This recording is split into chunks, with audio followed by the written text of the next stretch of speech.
it is I, your Supreme Overlord, Vanny Vanilla. Episode 3 of GQuuuuuuX has come and gone, and I'm not gonna lie, I'm not feeling the clan back. Not only that, I must make it a mission where a prediction I had was 100% wrong. We'll jump into this a whole lot more later on in the video. In this episode, we get an explanation on clan back. We see yet another familiar face from the Universal Century, and we are introduced to a new character in the series. We've got heavy spoilers ahead, so let's get that spoiler alert out of the way and jump right into it.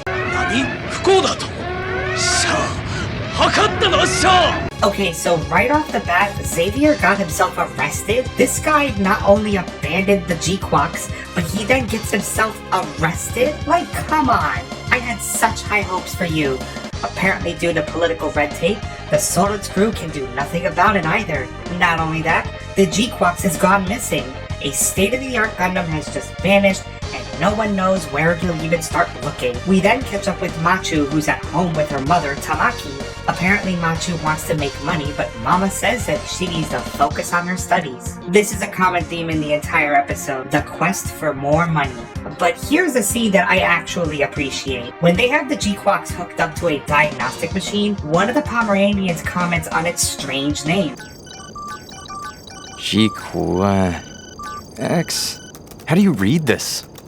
GQuuuuuuX, I'm guessing? Before the show aired, I can't tell you how much I questioned why the fuck is it called GQuuuuuuuX. But it turns out, according to Kane, the name is a placeholder, which means that GQuuuuuuX's real name might be something else entirely.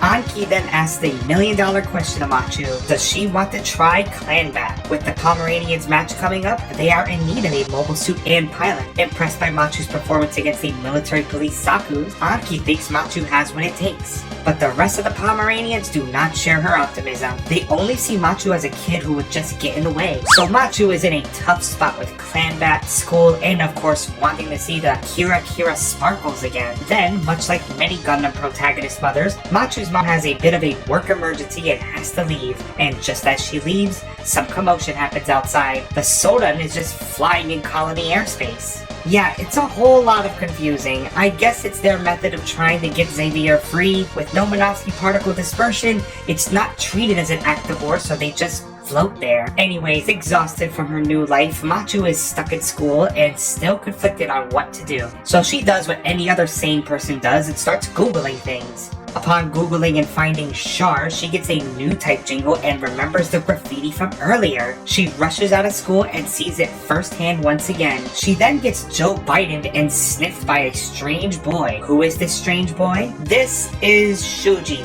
a loopy kid who sniffs people to say hello, I guess. When I first saw this guy, I figured he was like some sort of mechanic, but he's far more important than a mere mechanic. We'll get into that in just a moment. Shuji knows that she is drawn to the other side, which must mean the Kira. Just as Machu was about to get some questions answered, Nyan shows up with a delivery for Shuji, but Machu butts in, quite literally, and knocks Shuji's money out of his hand. With no money, Machu gets an idea. She suggests that they get into clan battle, offering herself up and teaming with Shuji. Granted, she has no idea if he's even a pilot, but I guess we can call this new type intuition, and it was spot on.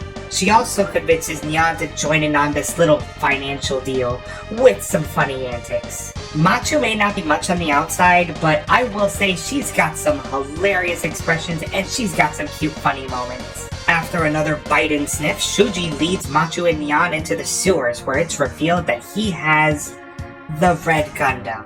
Yeah, so much for my Lala theory. That's officially kicked to the curb. Now granted, Shuji is as loopy and stoned as Lala, so it's kinda like the same thing, but it's also just not the same thing. My disappointment was immeasurable. Shuji just doesn't do it for me. One confusing thing is for sure, just how did Shuji end up with the Red Gundam? Not only that, he seems to speak for the Gundam. There are so many questions about this hair-sniffing goofball. But then we get ourselves a familiar nobody, Cameron Bloom, Mirai's ex-fiancé, at least in the original series. In GQuuuuuuX, he's the aide to the Side 7 president. He meets up with none other than Shalia Blue and discusses the release of Xavier. Xavier then explains exactly what happened with the GQuuuuuuX, but rather than scold him, Shalia seems very chill about the whole situation.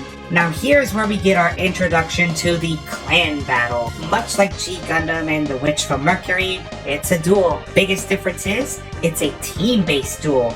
2-on-2 combat where if the head unit is destroyed, the mobile suit is disqualified. Stop me if you've heard this before. Other than that, it's a battle where anything goes. So it's not as pomp and circumstance as the Witch from Mercury duels with an oath at the beginning, and it's not as organized as the Gundam fight. It is a 5-minute underground battle that is broadcasted, and money is all on the line for the victor. Dare I say, wealth and glory to the winner? Wealth and glory to the winner! So the Pomeranians will be going up against 4 Snake Eyes. Yeah, that's the name of the team. Very weird, isn't it? So who's the opponent, Zaku's? Don't know. They don't bother showing the pilots, nor do they have any pilot cut-ins. But Xavier and Shalia witness the entire fight at a bar. Sure enough, Xavier sees the GQuuuuuuX. And not only that, they also see the Red Gundam line up right next to it. 2 Gundams teaming together in a clan battle. Personally, I would have loved to hear some kind of announcer or something for the clan battle. Give it some dialogue. Like it would have been nice to hear, whoa, what are these mobile suits? At the mere sight of 2 Gundams. Interesting note, the Red Gundam doesn't have its bits. Whether it's because the last bits were destroyed in the battle or it's conserving precious materials, but either way, it's using a Gundam hammer. Yep, the damn Gundam hammer makes a return. So with Shuji as Machu's Mav, the match begins. If you ask me, this is where things start to get lost for me. The whole Mav thing is explained throughout this duel. Now, due to Minovsky interference, radar and lock-on systems are useless, which has been a staple in Universal Century. So this is nothing new. But things get different with this whole Mav thing. Mavs is a tactic created by Shalia and Char. It's all about visualizing your opponent. Whoever shoots first is revealed and all the advantage is lost. So basically, it's like a spotter in duo mobile suit tandem combat. To me, this is just a needless thing to throw in for the sake of sounding smart. Combat in Universal Century doesn't seem very hindered where a Mav was needed. I don't know, it just feels like something that really doesn't need to be there, but here we are. So the enemy Zakus are a perfectly synchronized pair.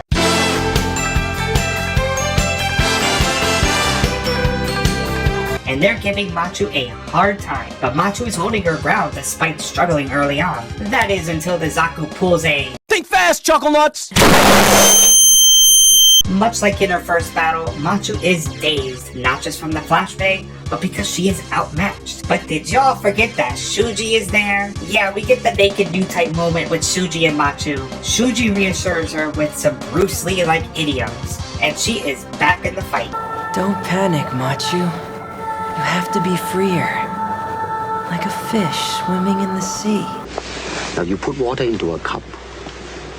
It becomes the cup. By the way, the insert music here, again, I've complained about the music in this series, and this is no different. Witch from Mercury had incredible music that got me pumped. Iron-Blooded Orphans, 00, every single Gundam series I've watched has had battle music that drives the soul. But this?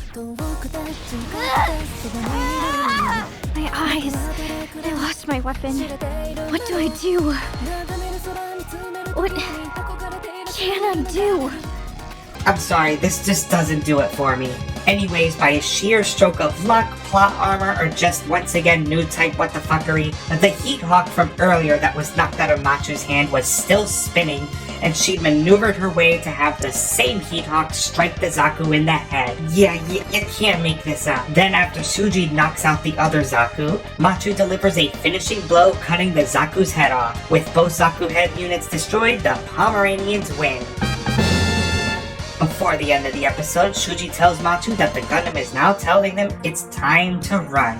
Yeah, so that's the episode. You can tell I'm just a little bit miffed at this whole clan battle thing. Like I said, for an underground fight with all these bells and whistles, I would have loved to see more presentation to it. An announcer would have gone a long way since there was zero dialogue between the opponents. And the whole Mab thing, I could say I'm not a fan. Maybe it'll grow on me in the future, but as of right now, I just don't see a reason for it considering we've watched Mobile Suit pilots in action before, especially with Minovsky interference, working just fine without having a mav. Which, by the way, as of the airing of these episodes, there's still no definition for what exactly mav means. Now, as for Machu, she's decent enough, but I need to see more and understand her more to actually like her. I love her expression, she's a very funny character, but she doesn't grab my attention just yet. Shuji's just a freaking stoner, very Lala-like with his nonchalant, carefree demeanor. I know I've said it before, but I'll say it again. The Zeon characters I'm more interested in. I'm more interested in Xavier and Chalia. I'm more interested in the mystery of Char and the whole Zeknova. I'm more interested in the squabbling of the Zabi family. Anywho, comrades, that's the video. Please let me know what you think down below. Am I being too harsh with just 3 episodes in? Or do I have a right to be a little bit miffed when we are once again getting into duels, 2 Gundam series in a row, with not a whole lot of stakes to be lost besides money? We'll see if I cheer up with the next episode of GQuuuuuuX, The Witches' War. Oh, hell no. Witches? We're back to Witch from fucking Mercury? Haven't you done enough damage? Until next time, comrades. Bye! Congratulations, you made it to the end. The cringe is over, unless you want more. Do it. Click those videos in the box. Do it. Do it! What the? Oh!